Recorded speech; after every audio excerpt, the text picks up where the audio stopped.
দলের আমার প্রাণের প্রিয় ভাইরা,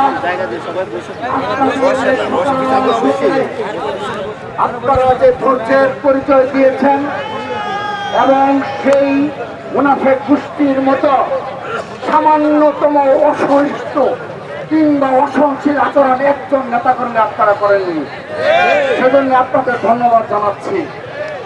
আমাদের এই অবস্থান কর্মসূচির প্রেক্ষিতে আমাদের নির্বাচন কমিশন ভবন থেকে নির্বাচন কমিশনের যারা দায়িত্ব রয়েছেন সেখান থেকে আমাদেরকে আমন্ত্রণ জানানো হয়েছে আমরা যেন আমাদের প্রত্যক্ষ দলের প্রতিনিধি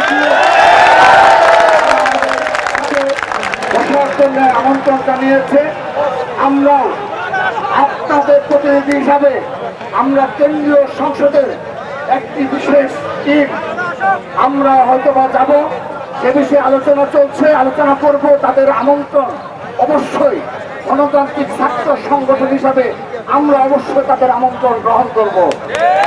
কিন্তু যদি আমাদের দাবি আদায় না হয়, এই নির্বাচন কমিশন থেকে একজন কর্মকর্তা বেরোতে পারে।